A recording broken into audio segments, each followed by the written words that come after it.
O pessoal tem medo de ter filho autista pela situação de estresse, de alimentação, mas até hoje em si a gente não tem muito, assim, falando sobre o papel nutricional que vai causar realmente um fator determinante que vai causar o autismo, além de ser algo multifatorial, ou seja, tem esse fator, mas ninguém sabe exatamente o que é que faz, mas tem um fator genético também, né?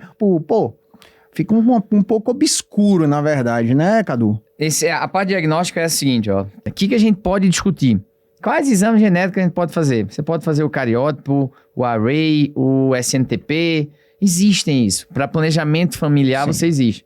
Mas esses exames vão te dar uma probabilidade de vir a mutação genética que vai causar o autismo. Nunca vai dar uma certeza. Não.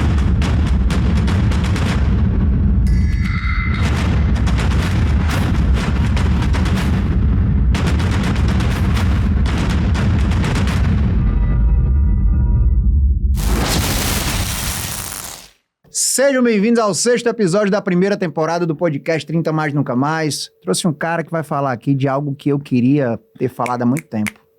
Autismo, esse cara tá assim, ele defende essa causa e eu defendo essa causa, e é algo que realmente a gente vai bater um papo aqui e você não vai conseguir desgrudar aqui da frente da tela.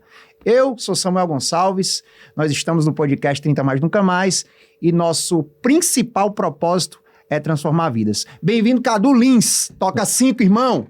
Doutor, que satisfação estar aqui, viu? Obrigado pelo convite. Pra mim sempre é uma honra estar perto de você. Sabe que é um cara que eu admiro muito. Essa sua energia aí não tem como não ser contagiante. E eu digo muito, né? Falar sobre autismo em qualquer espaço que me derem, eu me sinto na obrigação de ir lá falar. É uma causa que eu defendo há mais de uma década. O maior problema dele hoje é o preconceito e o preconceito gerado pela desinformação. Então, um canal feito esse seu aqui vai ajudar muita gente, tenho certeza. Cara, obrigado por você estar aqui comigo. Eu realmente, assim, eu queria alguém que pudesse vir aqui comigo, uma pessoa como você, que é um amigo, um irmão, um cara que eu admiro, sou fã e tudo, pra gente poder falar sobre isso e também, velho, dar umas cutucadas pra a galera entender, o que é que precisa realmente ser feito pra que haja uma mudança. E tem que ter muita coisa pra mudar. Cadu aqui sabe disso, falou muita coisa pra mim, a gente já bateu uma bola ali atrás, já conversou, e eu digo uma coisa pra vocês aqui, pessoal, numa boa, vocês que estão vendo a gente, tem que ter muita dedicação pra entrar nesse mundo e transformar tudo. Cadu, me diz uma coisa, cara, tu tá aí há mais de 10 anos nessa luta, tu é um cara que é educador físico, que tava ali naquele teu mundo de educador físico, tu atendia crianças, e tu via ali naquele período uma deficiência aqui, outra ali, tu via uma dificuldade aqui, outra acolá, e tu, poxa, tem certos tipos de crianças que eu vi algo diferente, aí começou aí a aumentar um pouco mais os diagnósticos. Hoje o diagnóstico de autismo, ele é algo assustador. Conta um pouquinho sobre isso, já que eu falei um pouquinho dessa tua trajetória inicial, porque tu é o cara que simplesmente tá à frente do Instituto do Autismo. Você cuida de muita gente que tem autismo e eu quero que você fale um pouco aí sobre isso. É engraçada essa história, Samuel. O autismo, ele bate na porta das pessoas. Isso tem sido o grande normal, vamos dizer assim. As pessoas só vão estudar autismo quando tem um filho, quando tem alguém próximo. No meu caso, a primeira pergunta que eu recebo é se eu tenho algum filho autista, se eu tenho... E não foi por isso que eu entrei, não. Me formei em Educação Física aqui no Brasil e aí tive a oportunidade de ganhar uma bolsa para estudar nos Estados Unidos e fui estudar a Ciência do Exercício, Cinesiologia e Ciência do Exercício. Logo depois estudei Desenvolvimento Motor Infantil. Então, estudei toda aquela parte de marcos do desenvolvimento. O que a criança tem que fazer com 1 mês, com 2, com 3, com 4, com 5, com 6. Tá. E todos os distúrbios ali, todos os transtornos motores. Volto para o Brasil, começo a trabalhar. Ainda não só com criança, mas também já tinha muita criança. Começa a perceber muita dificuldade motora em muita criança. A princípio ali você pensa logo no novo normal, né? Ninguém mais anda descalço, ninguém mais brinca, ninguém mais... As crianças são menos expostas a estímulos que no passado a gente tinha mais, que desenvolviam a parte motora, a parte realmente ali de você ter mais conhecimento sobre o seu corpo. Vamos dizer assim, a gente perdeu um pouco disso, é verdade, todo mundo... perdeu muito dessa propriocepção, que é o que a gente chama. Certo. No caso das crianças, eu abro um primeiro estúdio, um pouquinho, 80 metros quadrados ali. Começa a vir muita criança e eu fazia todos os testes motores e nem sempre eu conseguia resolver através da parte motora. Isso em Recife? Isso em Recife. E aquilo, eu tô te falando aí de um ano 2012 ali. E aquilo começa a me chamar a atenção. Caramba, ele não tá conseguindo fazer o teste motor porque ele não tem força, ele é hipotônico, não consegue contrair os músculos. Ou alguma coisa no cérebro dele não tá conseguindo mandar a informação pro músculo fazer. Na hora que eu auxilio ele, ele faz. Então não é músculo, talvez seja cérebro. Isso começou a bagunçar minha cabeça ali. Na parte de desenvolvimento motor infantil, quando você estuda, você não vai tanto para essa área, a dos transtornos do neurodesenvolvimento. Inicialmente, você tem que se especializar mais. Paralelo a isso, encurtando aqui um pouquinho, 2013 sai o DSM com o CID do autismo. Então, ou seja, eu já estava trabalhando com transtornos motores de crianças. Em 2013 sai lá o CID-10-F84, pela primeira vez na história, autismo ganha o código. E dali pra frente tudo começa a fazer sentido. Eu digo, caramba, pode ser que aquela minha criança fosse autista. Já desconfiou? Já desconfiamos. E aí começa a mandar pros médicos, que no início você esbarra em outro problema. Que médico? Não, cansei de mandar a criança pro ortopedista. Porra, quer dizer, mandar pra um bocado de gente, não, a especialidade. Clínico, pediatra, ortopedista. Isso. Pô, a criança andava na ponta do pé. Que é o andar equino, marcha equina que a gente chama. Vamos no ortopedista. Deve ser um encurtamento de isquio, deve ser um encurtamento de alguma fáscia. Sim. Voltava. O médico, muitas vezes... Eu vou falar erradamente, mas não é julgando.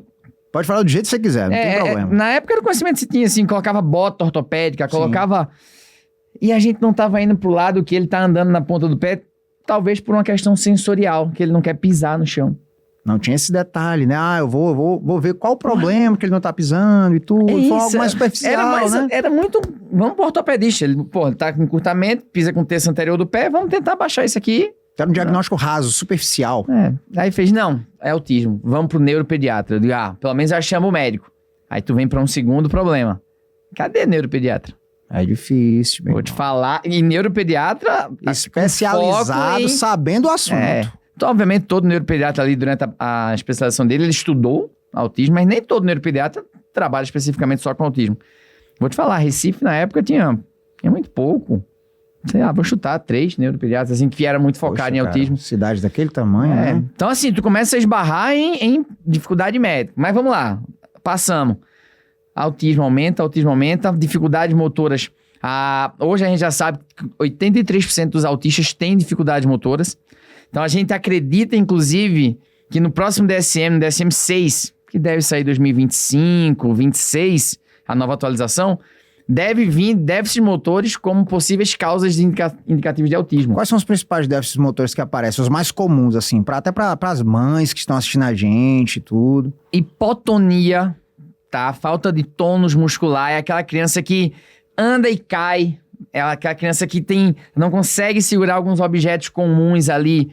Você acha que é falta de força, mas não é. Ela não consegue controlar os músculos para aquela força acontecer. A marcha equina, que é esse andar na ponta do pé.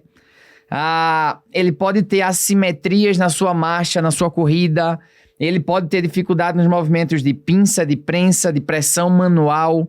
Ele pode ter dificuldade na hora da coordenação motora para realizar movimentos assimétricos. Chutar uma bola, por exemplo. Para chutar uma bola, eu uso o pé direito, mas eu rotaciono o lado esquerdo. Isso. E aí, ele tem dificuldade nessa conexão. Ele tem dificuldade em coordenar saltos.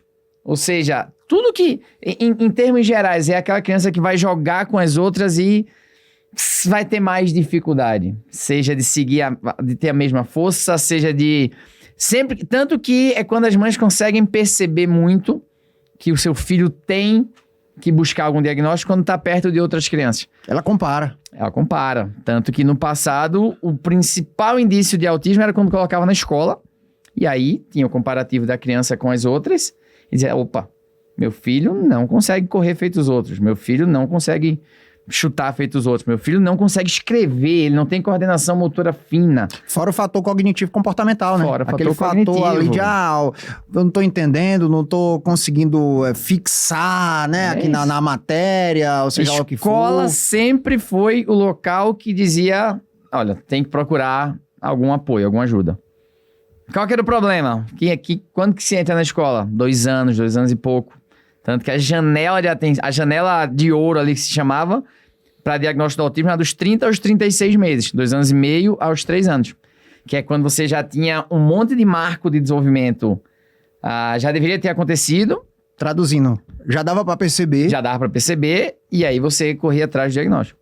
O que evoluiu muito nisso? Por que eu preciso esperar até os 3 anos para diagnosticar se eu já consegui com 1 ano? Tanto que hoje o padrão ouro que a gente tem discutido muito, que os neuropediátricos, os médicos, os psiquiatras têm discutido muito é o diagnóstico precoce, de preferência até 1 ano de idade, para poder estar menos atrasado em relação aos marcos de desenvolvimento. Quantas crianças nascidas para a quantidade de autistas? Quantos autistas para quantas crianças? Diz aí, para mim, a estatística. Esse gráfico é o que mais impacta todo mundo, assim. 1975, um autista para cada 10 mil nascimentos. 1985, um autista para cada 2.500. Já deu um grande salto, né? Que salto, hein, irmão? 1995, um autista para cada 1.000. 2004, um autista para cada 168. Que salto. Agora foi um salto maior. E aí, 2004 tem um marco relevante. É quando começa a equiparar o autista com uma pessoa com deficiência. Sim. Então, ele começa a ter direitos, ele começa a ter um monte de situações que no passado não tinha. 2014, 1 para 68. 2022, crianças acima de 8 anos, 1 para 36. 1 para 36. Exatamente. E tem um agravante aí, tá? Isso a gente está rebatendo dados americanos de um órgão chamado CDC, Center of Disease Control, já que no Brasil a gente tem muita dificuldade em ter esse censo. Então, dados oficiais do Brasil a gente repele dos Estados Unidos para cá, tendo em vista dimensões geográficas e tudo mais. Pode ser que esse número no Brasil já seja bem maior, tendo em vista que a gente tem mais crianças sem laudo, pela dificuldade de diagnóstico, do que com laudo. Então, a gente tem um dado oficial de 1 para 36, podendo ter um dado ainda maior do que Cara, esse. isso assusta muito. Isso assusta Fila do muito. SUS para uma consulta com o neuropediatra em diversas cidades, 2 anos e meio. Muito tempo.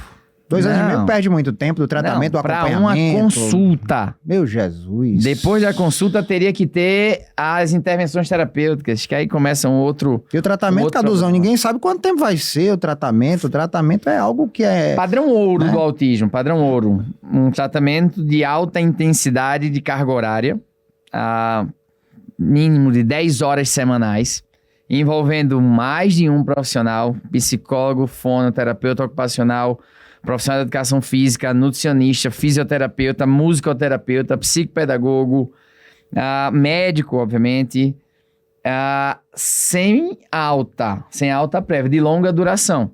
Então, é como se a gente fosse acompanhar aquela criança com intensidade muito alta por muito tempo, envolvendo muita gente. Essa é a grande dificuldade do tratamento. Multidisciplinar, ele realmente ali, ele tem que existir, né? Padrão ouro nem é só o multi, Samuel, é o multi com um supervisor conversando com todos os profissionais. Não é ele ser atendido de forma isolada por cada profissional. É ele ser atendido de forma integrada por vários profissionais. É como se a gente fosse sentar nessa mesa aqui, vários profissionais, e botar a criança no centro e discutir.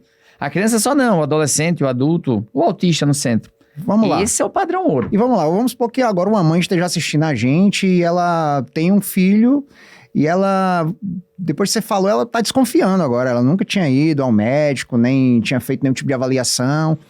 Ela deve levar o filho dela para onde nesse exato momento? Tá, vamos lá. Existe uma frase que é a mais condenada hoje em dia, na pediatria, inclusive. Cada criança tem seu tempo. Mentira. Não tem seu tempo. Existem marcos de desenvolvimento pré-definidos para tudo. Para fala, para audição, para sociabilização, para marcos motores. Criança com 24 meses de idade, ela deveria ter um repertório de cerca de 200 palavras. A criança deveria andar sozinho com 15 meses de idade. Obviamente, se você for mais estimulado, menos estimulado, isso vai impactar um pouco para lá ou para cá.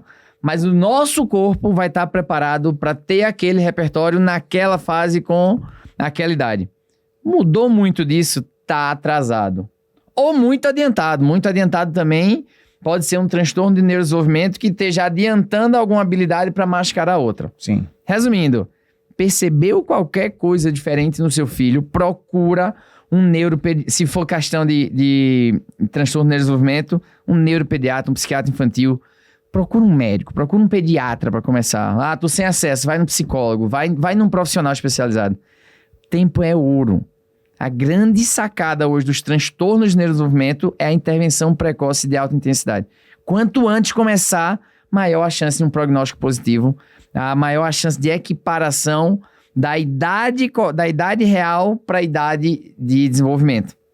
Essa é a grande ideia. Cara, eu devo estar... Eu tô pensando aqui como deve ser da sua parte prazeroso trabalhar com esse propósito todo santo dia, que assim, a gente é amigo, lhe acompanha tudo, inclusive você estava agora num congresso, exatamente desse assunto, tratando dessa causa, veio aqui para falar comigo e tudo, e assim, a gente quer transmitir todas essas informações exatamente para o pessoal que está lá entender o seguinte: é difícil de ter um tratamento bem organizado, bem feito. Não tem um médico, talvez, que vá conseguir atender em um tempo hábil, mas existem pessoas como você que têm centros especializados que fazem o tratamento dessas pessoas, crianças, adolescentes e adultos. Como é que funcionam esses centros? É isso, assim, ó. O Instituto do Autismo hoje é um centro de desenvolvimento psicomotor, social e afetivo para crianças, adolescentes e adultos autistas. A gente tenta, de maneira geral, oferecer o tratamento mais padrão ouro que existe, baseado em evidência científica, que particularmente eu conheço no mundo, assim. Tudo que vocês imaginarem de mais atualizado é o que a gente tenta fazer lá. A gente utiliza muito ABA, que é uma ciência, a Applied Behavior Analysis, que é a análise de comportamento aplicada, que basicamente tenta entender os comportamentos antecedentes, o comportamento em si, a consequência daquilo, e aí você vai, obviamente, com as técnicas todas da ciência, ajudando a extinguir comportamentos inadequados e reforçar comportamentos que a gente queira, comportamentos bons ali. Então, a gente atende com a equipe multidisciplinar, a gente atende com a equipe interdisciplinar, discutindo o caso, mandando relatórios mensais para a família, fazendo todos os gráficos de evolução de todos os comportamentos, de todas as habilidades sociais que aquela criança, adolescente ou adulto tem a desenvolver, com metas e objetivos muito claros, para que a gente consiga, de fato, dar uma autonomia para aquela família, para aquele autista. Esse é o grande objetivo da gente. E a mãe, ela tá lá ao lado, tá ali perto, vendo, acompanhando. Ela tem que saber como é conduzir em casa também, né, Caduzão? Aí você falou o ponto-chave, talvez, aqui desse bate-papo da gente. Difícil que eu vou falar agora, mas não tem profissional para todo mundo. Eu vou abrir, a gente abriu agora 8 unidades, termina 2024 com mais 3, 4, se der certo ali, 12.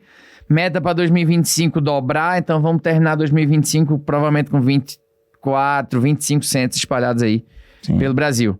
Não dá conta. Não tem profissional suficiente para o autismo no Brasil hoje.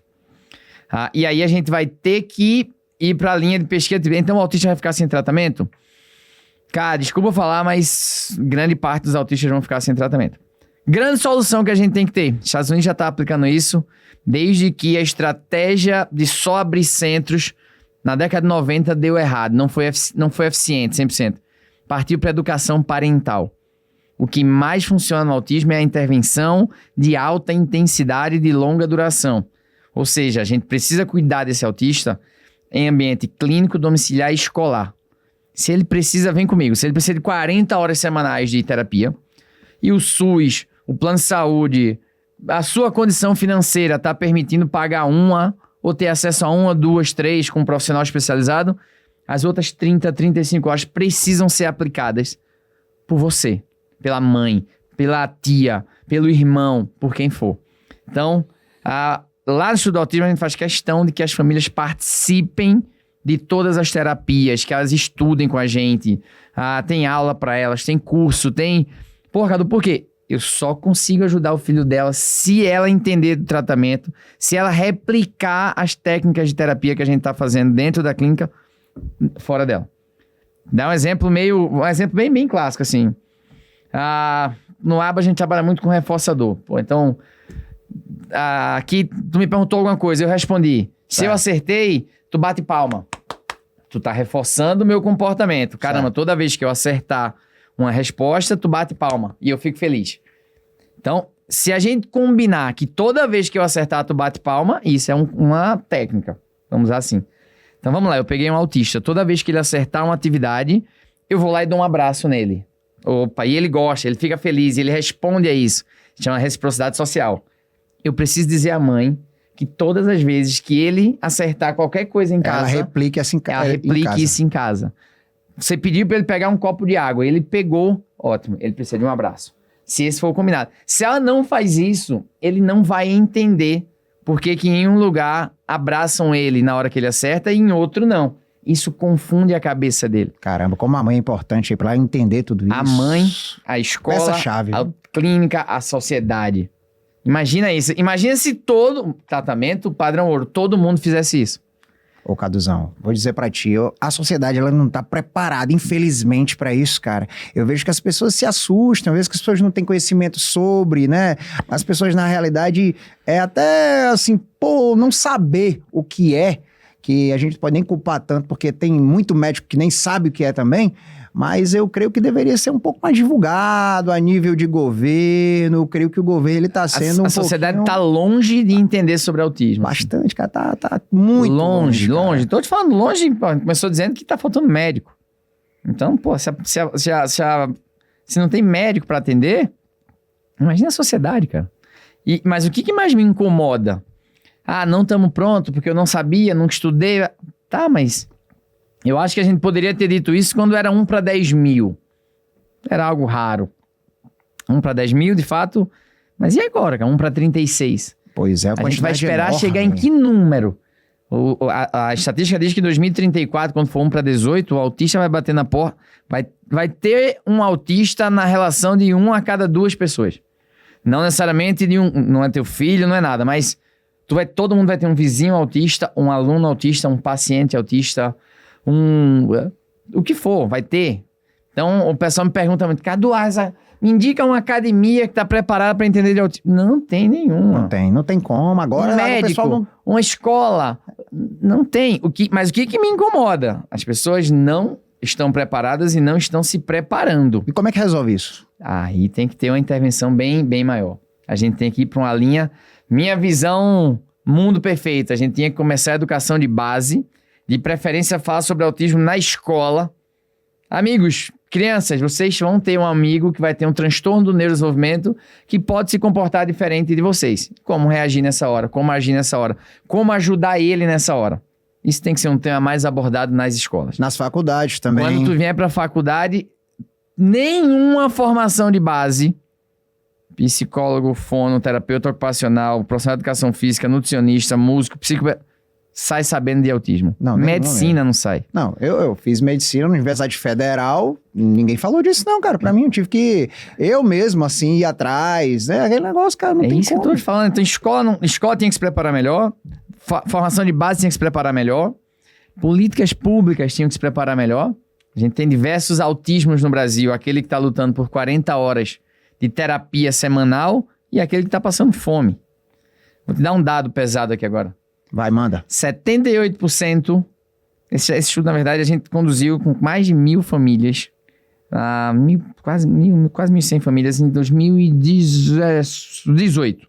Posso estar um pouquinho desatualizado ele, mas não vai fugir muito disso. 78% da mãe foi abandonada pelo pai da criança quando ele descobriu o diagnóstico do autismo. Poxa. Então é uma luta de mães. Existe uma campanha, o pai que fica, tudo, e parabeniza inclusive esse pai que está assistindo a gente aqui, que dá o apoio à sua família, que luta pelo seu filho, mas não é realidade, é uma luta da mãe. 86% das mães tiveram que abandonar seu emprego para cuidar do seu filho. 38% das mães se sentem culpadas por não conseguir ajudar seus filhos. 16 quilos a mãe ganhou do dia que recebeu o diagnóstico, 12 meses pra frente. Ansiedade braba, depressão, ansiedade, vida estresse, dela. não dorme mais. E não tem um suporte, cara. tem Como é que se suporte. faz aí? A mãe tá lá com o filho, que às vezes tem crises e crises, chega em casa, ela não consegue mais dar o suporte porque ela tá Isso. com ansiedade, ela tá comendo muito, ela nem olha mais pra A si, taxa a de mãe. suicídio de mãe de autista é gigante. Absurdamente grande. Ela não olha nem mais pra si. Eu atendo pacientes, sexo feminino, mães de crianças autistas, que elas vivem para os filhos. Sem dúvida. Elas vivem para os filhos. Aperte seu nome, Samuel. Essa aqui passa a ser a mãe de Joãozinho. Joãozinho, o autista. Mas como é o nome dela? Não é a mãe de Joãozinho. Até o nome ela perde. Perde Então, tudo. é uma mãe que ganhou 16 quilos em um ano. Obviamente, tô falando de um estereótipo, né? Ganhou 16 quilos, foi abandonada pelo pai da criança, saiu do trabalho. Todos os dias sofre um preconceito de um familiar na escola, na sociedade, em algum lugar. Então, ela passa por uma fase de negação, de luto muito grande. O pessoal é atravessado, cara, infelizmente ainda. O É pessoal não isso. tem noção do que é aquilo. Não tem. Eu estava no shopping, aqui em Alphaville mesmo. Tava no shopping, tinha lá uma criança, eu fui falar com os pais, né, depois. A criança estava em crise, chorando muito. Os pais souberam conduzir de uma forma muito tranquila, né, porque, claro, já estavam acostumados, mas eu via no rosto da mãe como ela era uma pessoa com a cara de desesperada, aquela cara de desespero, de que tá em casa, era aquela sensação de eu tô com estresse 100% do tempo, até dormindo, dorme já com Não estresse. tem dúvida. Ainda tem isso, tá? Aqui é muito legal conversar contigo, porque tu é um cara que cuida da saúde de todo mundo. Ainda tem isso. O autismo, por ter tanto desconhecimento sobre, as pessoas começam a tratar o autismo e não o autista. Então, ele é autismo, ele precisa de quê? De aba, de fono, de TO, de psicólogo. Eu, particularmente, tenho defendido muito, eu falo muito assim, né? Antes de ser autista, tem um ser humano ali, tem uma criança, Perfeito. um adolescente, um adulto. Cadu, vamos cuidar dele. Eu digo, vamos. Preciso que ele emagreça. Pô, como assim? Mas, gente, se esse menino tem 10 anos de idade, tem 120 quilos, ele tá com já provavelmente aí obesidade grau 2 ali. Tá, grau 3 Grau já. 3 já, certeza. né? Então, ele vai tomar ali um Atenta, um Venvance, vai tomar uma Ritalina, vai tomar...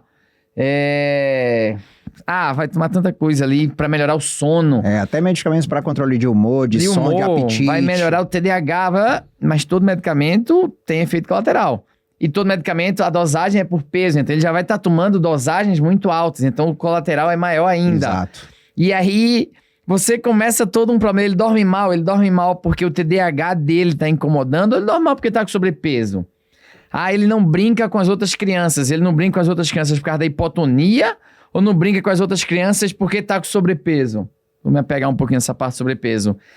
E outra, eu quero resolver a hipotonia dele, eu quero melhorar a força de preensão manual, eu quero melhorar a coordenação motora. É mais fácil eu ficar sentado no chão com ele se ele não tiver com sobrepeso ou se ele tiver com sobrepeso. Na hora que eu sento no chão, vai sobrecarregar a coluna, vai sobrecarregar. E aí ele tem TDAH, ele não quer ficar no chão por conta do TDAH, porque tá tudo inflamado e ele não aguenta sentar. Então, olha como a gente precisa olhar para o ser humano por trás de um espectro. Um espectro é um conjunto de características. Um transtorno de neurodesenvolvimento, o autista é um conjunto de características neurodivergentes.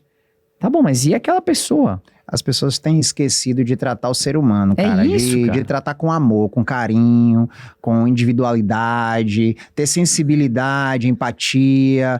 E, infelizmente, cara, o governo que a gente vive atualmente, e lá de trás também, até agora ninguém fez algo suficientemente grande para poder mudar o jogo. E eu creio que tem que ter uma chacoalhada maior, tem que ter gente feito você, assim, para poder dar aquela chacoalhada e mostrar, poxa, tá precisando dessa mudança.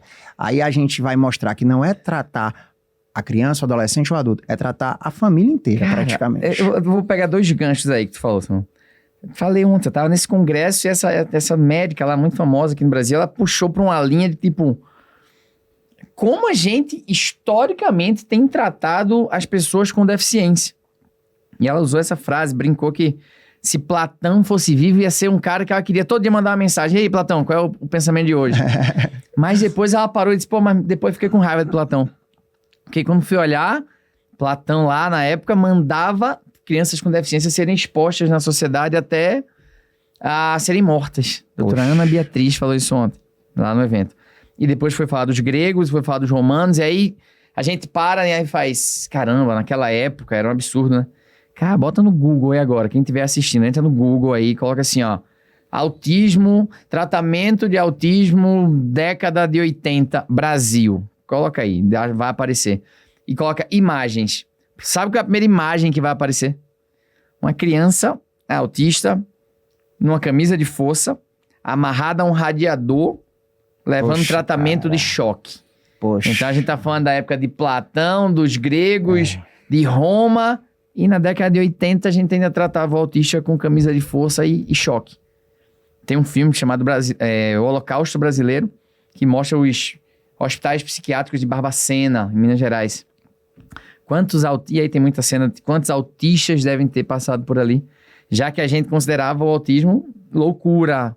Era clássico chamar o autista é doido, o autista é esquizofrênico. E talvez ele tivesse esquizofrenia também. Todo autista, mais de 80% do autista tem alguma comorbidade associada.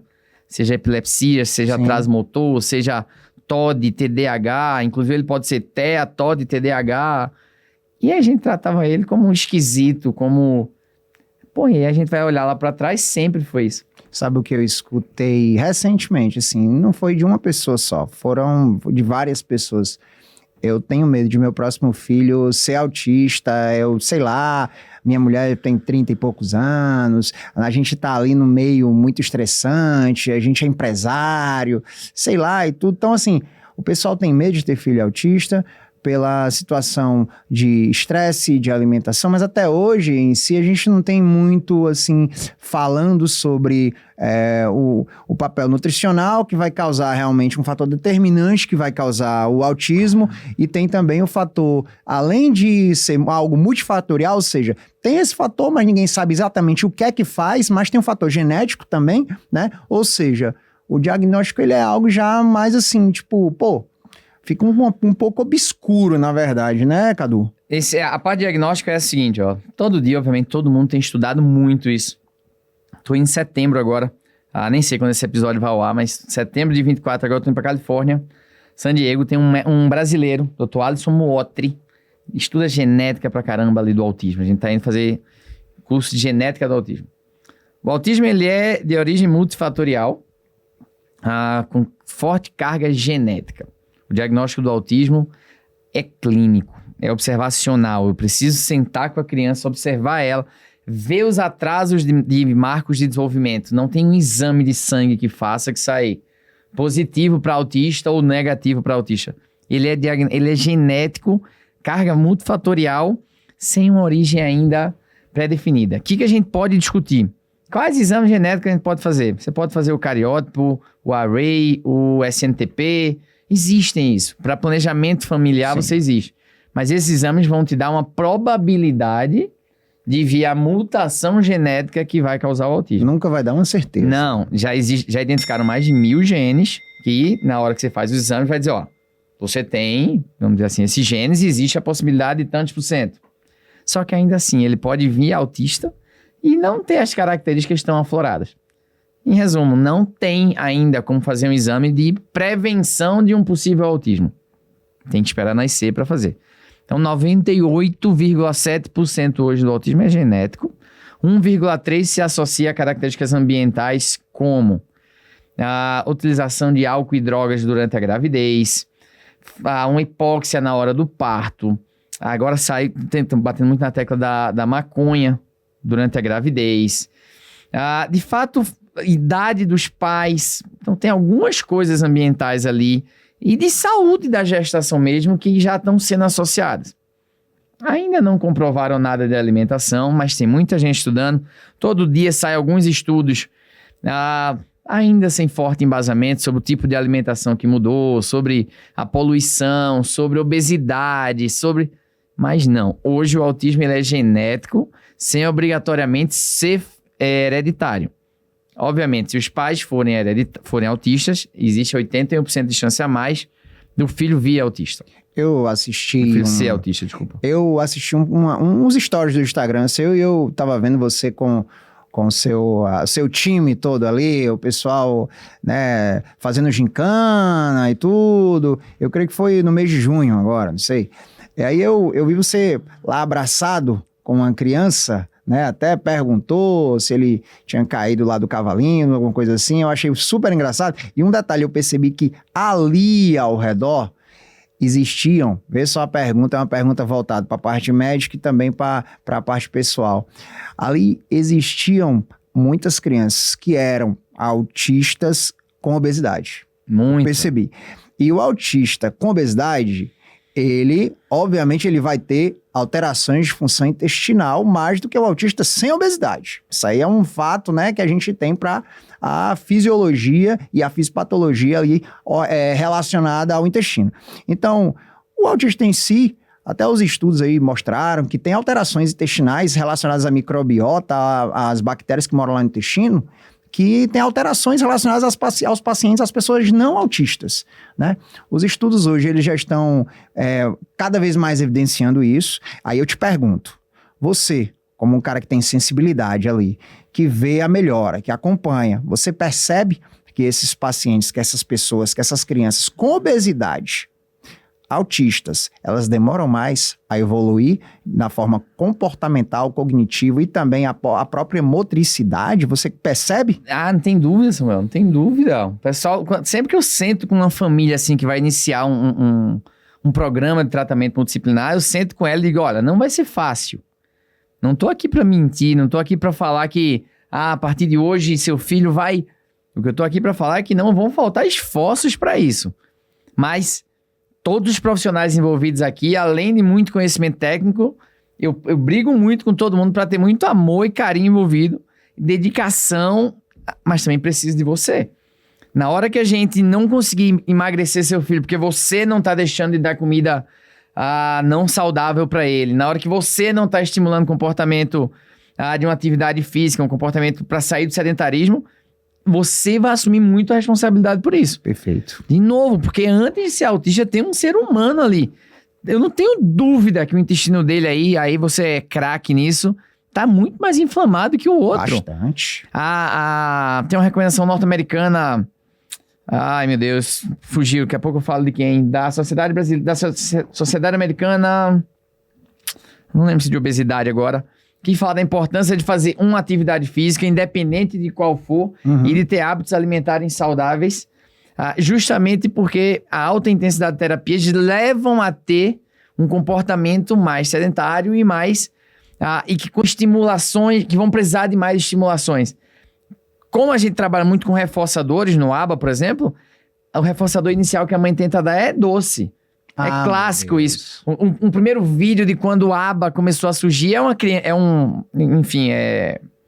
Yves Lavaux lá, que tá fazendo, quando a criança acerta, ele dá um doce. Isso é o primeiro vídeo. Logo um doce? É o primeiro vídeo, assim.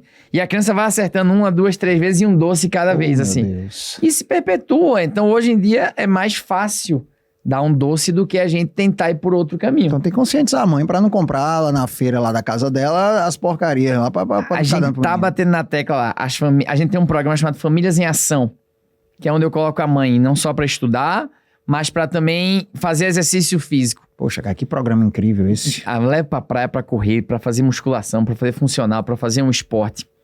Vou mostrar esse estudo, a gente vai publicar isso.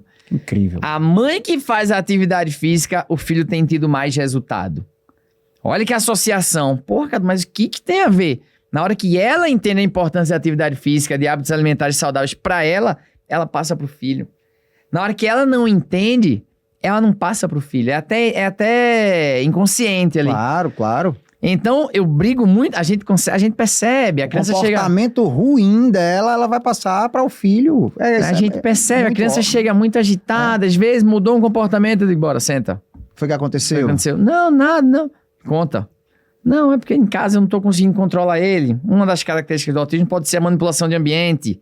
Então, ele fica muito irritado, E aí, a forma de acalmar muitas vezes é comida, é fazer o que ele quer, E aí, a gente percebe isso. Eu quero mostrar isso. Famílias que têm hábitos saudáveis, o filho tem mais resultado.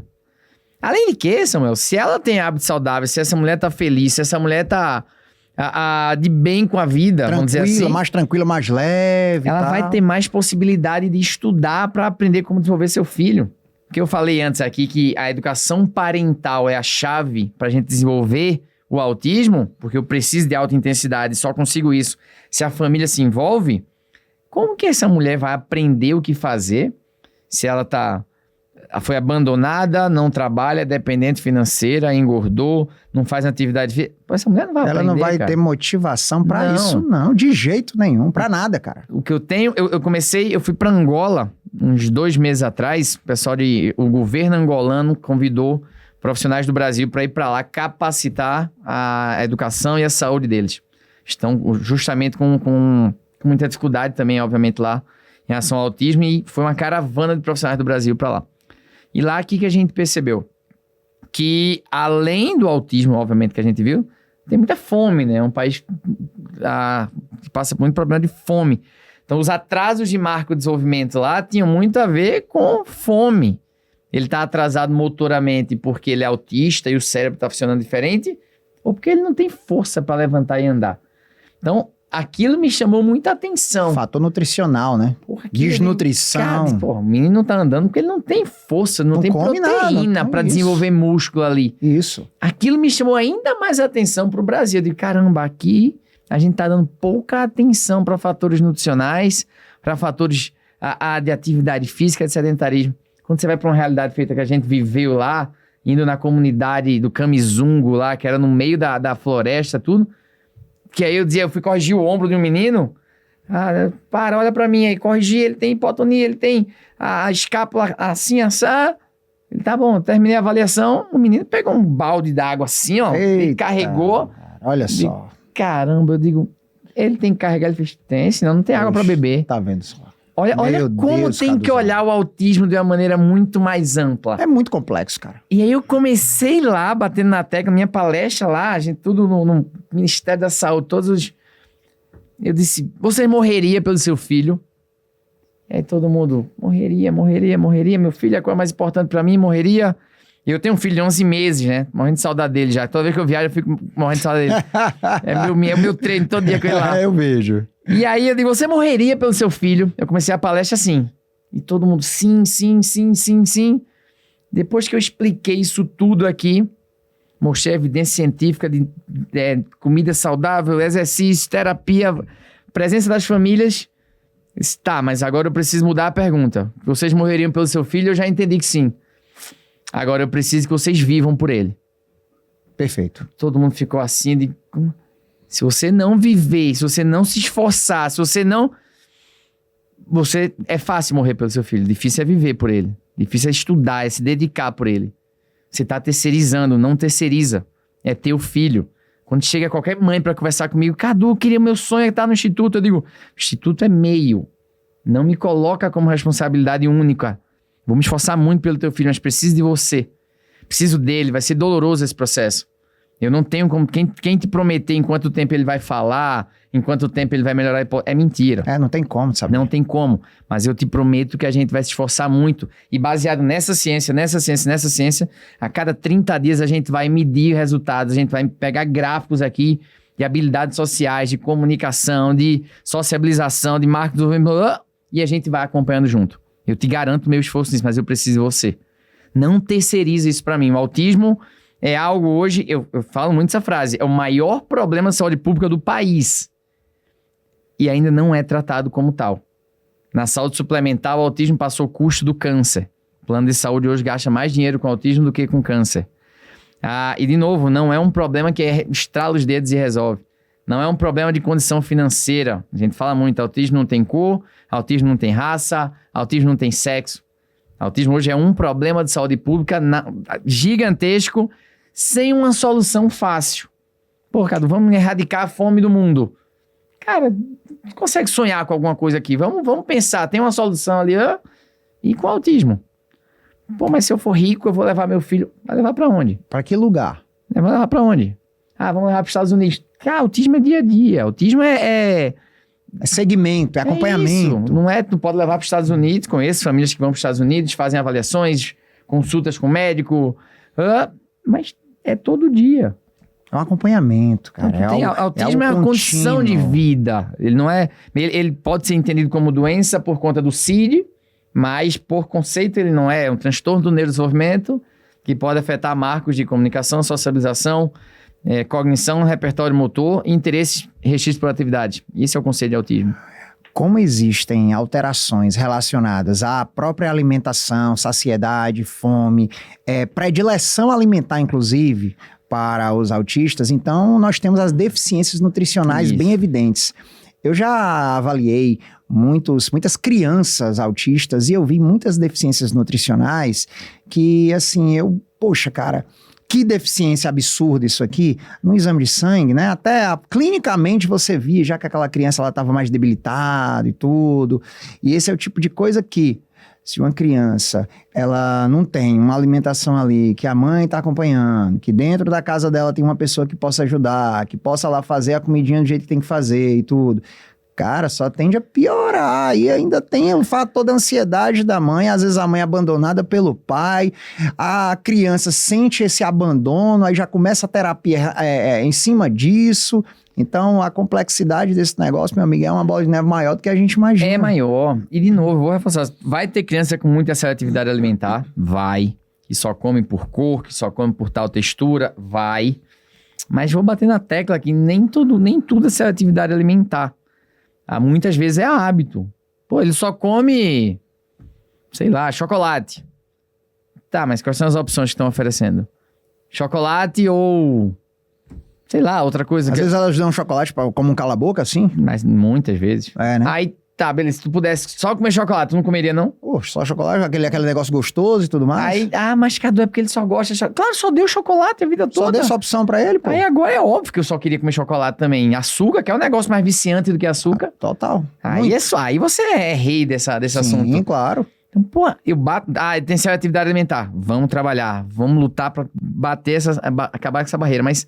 enquanto não acabar com o hábito, enquanto não estilo de vida saudável for tratado apenas como estética, de maneira geral, a gente tá ruim. Amigo, saúde é de dentro pra fora. É ou não é? Tu pega o autismo, é a mesma coisa. Mesma coisa, não muda nada. Você falou aí da Angola, eu fiquei aqui pensando o seguinte, e as crianças pobres aqui no Brasil? É a mesma coisa, não precisa nem longe. Eu fui pra Angola, mas vem pra cá. Vem pra cá, que você acha? Não, pô? muita. Tá, uma criança na favela, uma criança ali num bairro bem pobre, tudo do Recife, ou de São Paulo, ou do Rio, seja de qualquer lugar. E aí, como é que faz? O governo ele vai conseguir dar conta daquilo ali? Não vai, não tem como dar conta daquilo ali. Porque não tá preparado e não faz por onde, meu irmão. Não faz por onde. Ainda tem muito caminho a percorrer. O autismo hoje ou vira uma luta de todos, ou a gente vai ter muita dificuldade. Mas é só o governo? Não dá também, não vai dar conta. Vamos ter que achar governo, vamos ter que achar o pessoal governo na parte de educação, governo na parte de saúde, vamos ter que ver plano de saúde, vamos ter que ver a própria sociedade em si, vamos ter que voltar à educação de base, vamos ter que atacar o autismo de diversas frentes, se a gente quiser dar uma solução para isso. Qual foi o momento que você mais se emocionou, né, no sentido de ficar feliz? Em algum momento aí, desses mais de 10 anos que você está lidando com essa causa, que isso é uma causa, claro, né? Uma causa. Qual o momento que você lembra, o maior momento que você mais se emocionou, que está relacionado aí a uma criança autista, ou a uma melhora, ou uma mudança absurda, que ela conseguiu ter um comportamento que os pais não esperavam? E como foi? Você lembra de alguma coisa? Tem vários, Samuca, assim, vou ressaltar alguns aqui rapidinho. Tem um que é o seguinte, 2016, eu já tinha muita criança ali, só na parte motora ainda, ele era só Cadu. Só que a sociedade não tá pronta, como a gente tá dizendo, e eu cuidava deles dentro de uma academia que eu tinha lá, que era o Instituto Movimento. Todo mundo achava o trabalho legal demais, parabéns, Cadu, você é abençoado por Deus, até o menino gritar, a gente tem um momento de desorganização ali sensorial, que seja, e gritar. E aí todo mundo fazia, Cadu, muito legal o teu trabalho, mas esse grito tá me incomodando. Então, é legal de longe. Quer dizer, quando chega perto de você, não quer. Então, e aquilo de fato foi mexendo na dinâmica do dia a dia, e todo mundo foi se afastando, e caramba, eu tenho que pensar na minha vida. E eu pensei em desistir do autismo naquele momento, em não trabalhar mais com isso. Ainda bem que você não desistiu, meu irmão. Eu digo, não tá funcionando, não tá... Eu de fato não tava dando conta daquele... Não tinha equipe pra isso. Eu não tinha equipe, eu não tinha montado ainda a equipe. Era só Cadu na parte motora e basicamente mandando pro neuro ali, pro médico, tudo. Mas ainda... o autismo ele não pode ser segmentado. Pode ser que a parte motora não esteja funcionando porque cognitivamente ele não tá conseguindo entender. Então nem sempre vai ser músculo ou movimento. Talvez seja cognição, talvez seja comunicação. Então, eu quero resolver um problema de movimento, eu preciso conversar com o psicólogo, com o fono, com o teólogo. E eu não tinha essa equipe. E começou a ficar difícil o trabalho, assim, tudo. E aí, resumindo a história, juntei umas mães e, gente, vou parar de atender. Aqui não tô conseguindo, assim, blá, blá, blá. Vocês já fazem terapias em outros locais. Essas terapias, na minha concepção, são mais importantes do que só a parte motora. Ainda nessa época ainda existia muito uma segregação, psicólogo cuida do comportamento, fono de comunicação, terapeuta, ainda existia um pouco disso. Eu digo, é mais importante pra ele ir lá. Aí uma mãe olhou pra mim assim e fez, você não pode desistir não. Aí eu digo, opa, por que? Ela disse, Flechada, viu isso aí? eu digo, não tá dando, não, você não pode desistir não. Eu digo, por que não posso? Aí ela, aqui é o único lugar que eu vejo meu filho feliz. Se precisar, eu vou tirar ele de todas as terapias que ele tiver pra deixar aqui com você. Poxa. Eu sei que você tá sozinho, não tem equipe, mas aqui eu vejo muito amor envolvido. Não desista dele, porque você foi a última pessoa que acreditou no meu filho. E me deu... Isso é uma emoção toda vez que eu falo isso, porque eu tava no muro ali pra parar. Cara, você tá falando, eu tô emocionado. Tô te falando. Já. Ela olhou pra mim assim, me deu até um livro de um japonês, escrito assim, o título do livro é O Que Me Faz Pular, que é um japonês contando, enfim, a vida dele de autista, tudo, e porque ele tem alguns comportamentos, e a estereotipia dele era pular no lugar, e ela fez, não desista dele. Aqui eu vejo muito amor envolvido, acho que tem muita coisa pra melhorar no sentido de equipe, mas aqui eu vi que você faz por amor, faz por carinho, e não só pelo comércio que tá virando autismo. Poxa, que reconhecimento, mano. E eu tô te falando, eu tava desesperado já, assim, porque não tava montando equipe, tava tendo muita dificuldade de comunicação, Samuel, com todos os profissionais. As pessoas, o pessoal tá entendendo autismo como um comércio. E de novo, não tem a ver com tu ser bem remunerado ou mal remunerado, tem a ver com tu só fazer pelo dinheiro. Cara, tudo que tu mira só no dinheiro vai dar errado. Com certeza, cara. E autismo virou um comércio que as pessoas estavam olhando só pro dinheiro, assim, no final das contas o resultado da criança era o que menos importava. Aquilo me deixava maluco, assim, me deixava... respirei assim, deixa eu pensar o que eu vou fazer assim. Aí foi quando eu rodei Brasil, rodei tudo, e disse, gente, vamos fazer, a gente vai abrir um centro pra isso.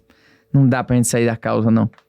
Não dá pra fingir que nada tá acontecendo, não dá pra...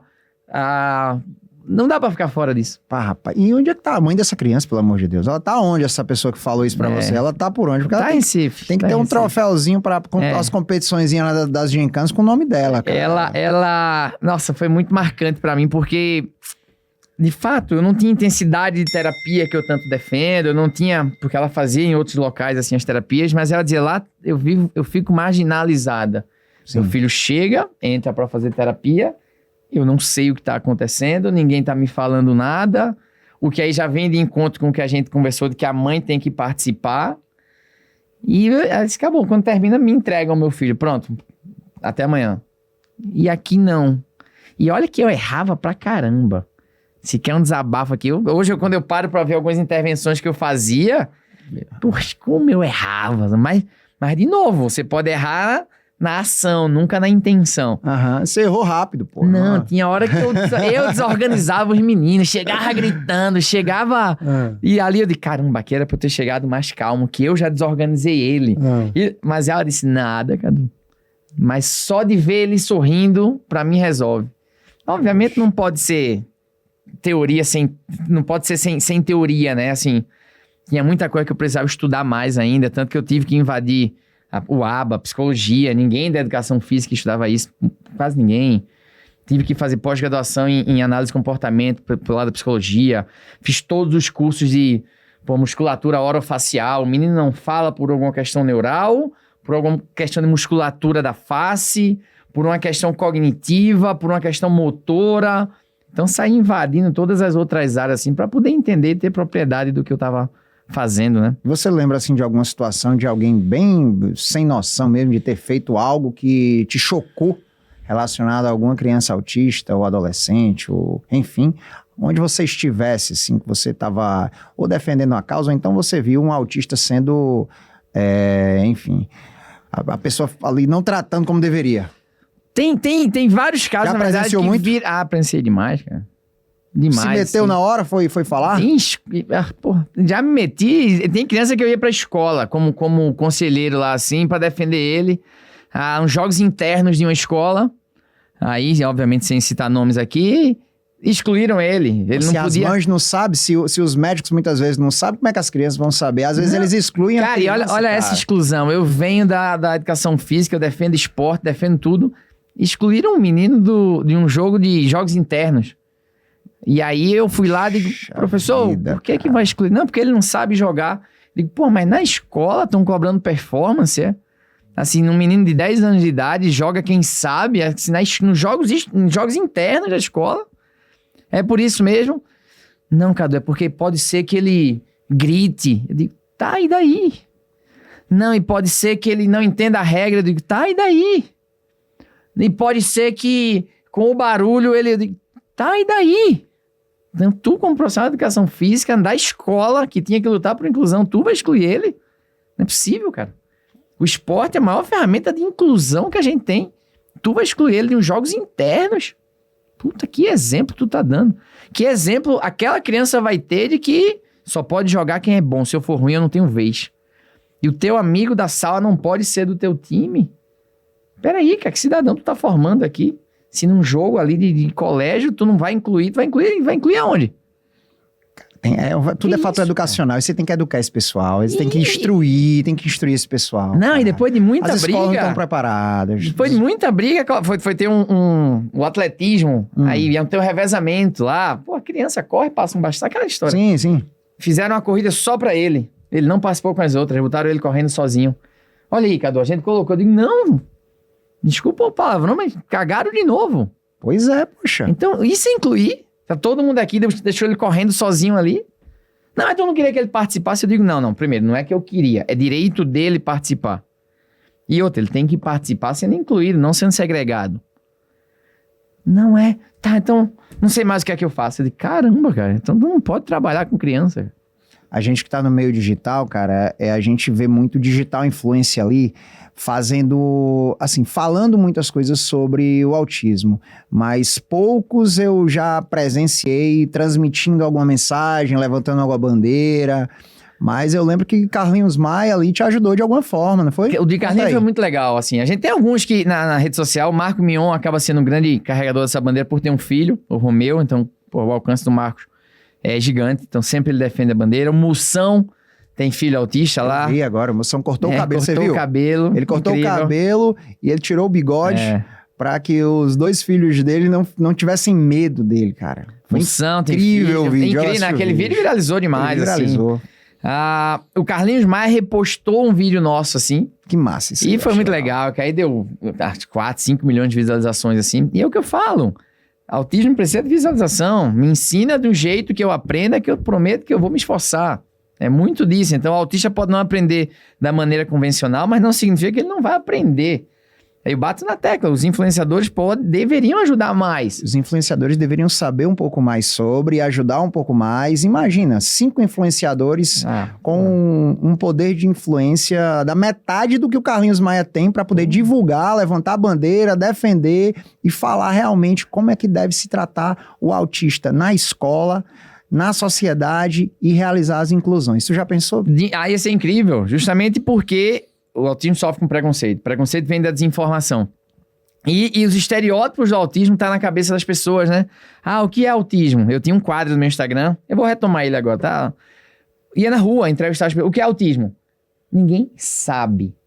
Não, e não é que não saiba, Samuel. É tipo assim, autismo é os meninos doidos, né? É quando os meninos são estranhos. É assim. Autismo é... Não, tem gente que fala assim. É mesmo, autismo. Sei não. Nunca ouvi falar, não. Autismo É os doidinhos, né? A maioria fala isso, a maioria, cara. Rapaz, não, assim, as respostas são as... Tá, então, eu sei o que é autista, mas como a gente pode falar com autista? Nem sei, porque eles batem, né? Eles mordem, né? Caramba, olha a visão que se tem, assim.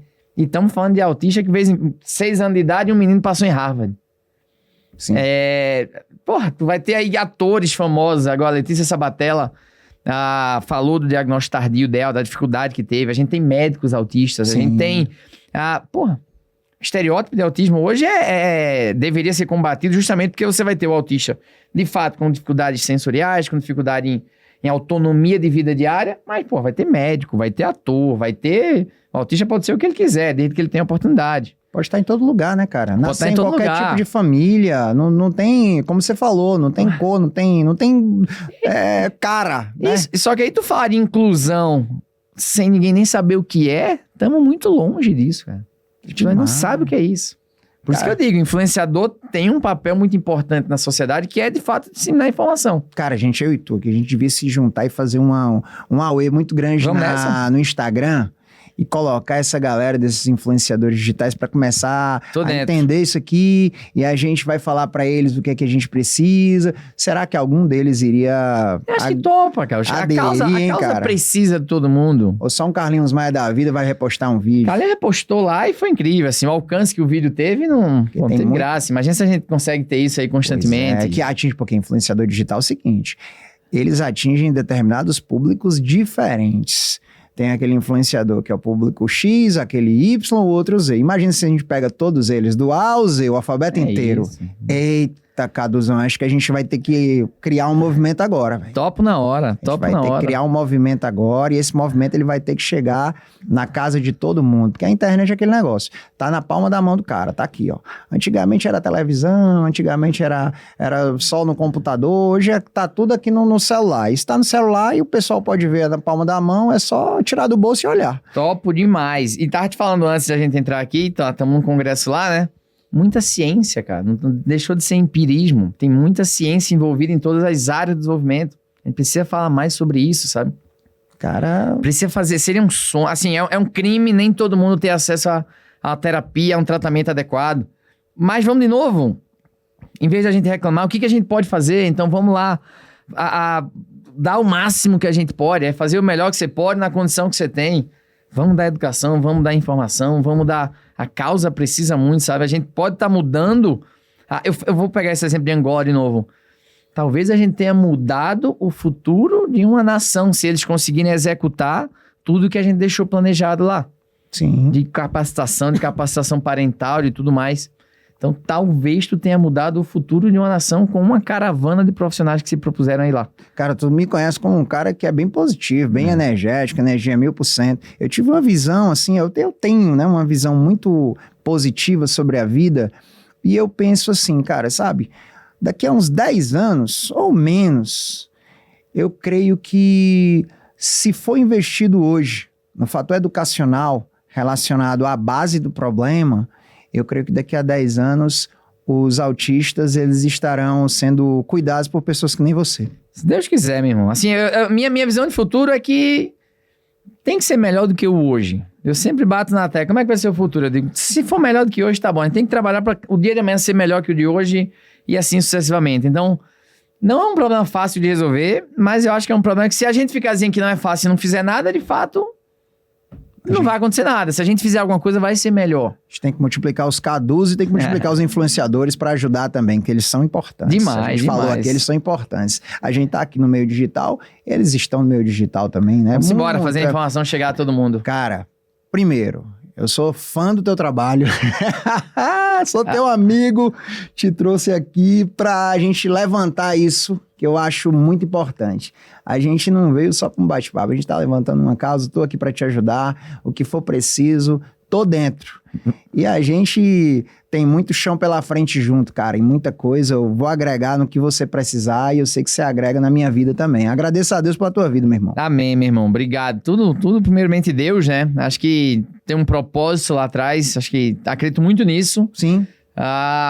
Não era o caminho mais fácil a seguir, mas em algum momento ele me botou uns anjos na vida aí que disse, não, cara, vai por esse caminho. que tá precisando e acha que vai te fazer bem na vida. Então hoje eu não me vejo fugindo dessa área, pelo contrário, tô tentando entender até como multiplicar mais, tanto que a gente tem ido para uma linha educacional, tem ido para uma linha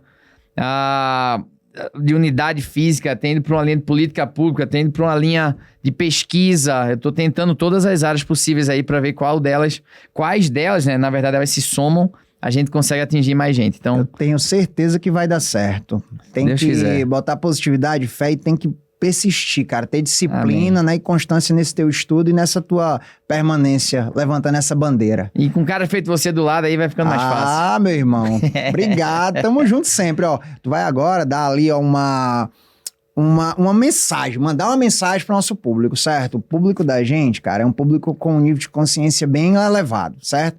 É um público que sabe muito o que quer e sabe o que a gente tá falando, porém, eles precisam ter esse grau de educação que a gente falou, que eu sei que essa galera que tá ali, muita gente não tem nem a noção do que você tinha falado aqui agora sobre todos esses aspectos relacionados ao autismo.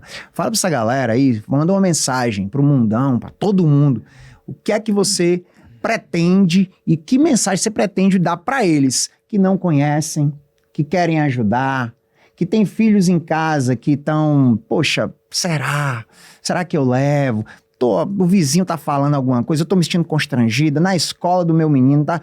Fala pra essa galera aí, que eu quero que você detone, que você fale tudo. Eu tenho uma missão, assim, toda vez que eu vou em algum lugar dar uma palestra, um treinamento, qualquer coisa, falar sobre o tema, seja numa escola, seja num bate-papo individual, seja pra 5 mil pessoas, eu sempre digo que minha missão é fazer com que alguém que tá ali do outro lado saia dali impactado. Se uma pessoa se impactar com esse conteúdo da gente aqui, já tô feliz.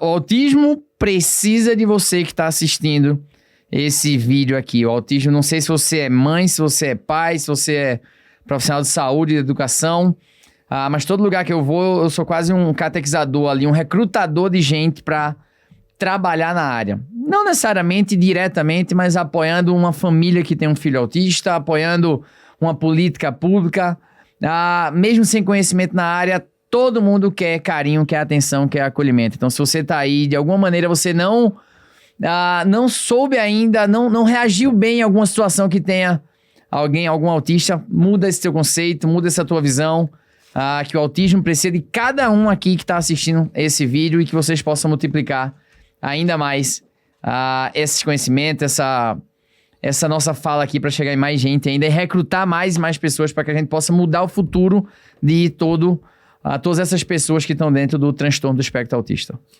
Uau, meu irmão. Foi muito, muito assertivo, objetivo e, poxa, foi na alma, cara. Obrigado, Samuel. Tá de Você parabéns, é gigante mesmo. Tá de parabéns, como sempre, meu irmão. Ficar perto desse cara, eu fico tão nervoso que eu fui gravar um stories antes e errei aqui. Tão nervoso que eu fiquei. Olha, cara, eu quero te dar um presente aqui. Meu irmão. Você veio, eu agradeço tua presença. O público da gente deve estar maravilhado, tenho certeza. Você é um cara de luz, meu irmão. Eu vou te dar aqui esse presente que eu quero que você entenda que é um presente para você guardar, para você saber que isso aqui é para te proteger, é uma mensagem para te proteger, uma mensagem bíblica. E eu quero que você mostre pro público aí da gente essa mensagem, leia primeiro, tá? Então, 1.000 cairão ao teu lado e 10.000 à tua direita, mas isso não chegará perto de ti. Poxa. Caramba, vamos pra aqui. Presente Olha para o meu amigo Cadu Lins. Cadu, olha que honra. você merece, a gente tem que ter proteção. Sempre, Proteção de claro. Deus, nosso propósito de vida é transformar a vida dos outros, e para transformar a vida dos outros a gente precisa de Deus. Deus protegendo a nossa vida para a gente poder ter essa missão cumprida. Parabéns. Obrigado, meu irmão. Tamo junto. Valeu, Esse episódio Samuca. foi muito arrepiante. Coisa boa, velho. Obrigado pelo convite. Tamo junto. Simbora. Valeu. Simbora. Finalizamos mais um episódio do podcast 30 Mais Nunca Mais. Começa a seguir agora esse canal, ativa o sininho e compartilha esse vídeo para todo mundo que você quer ajudar.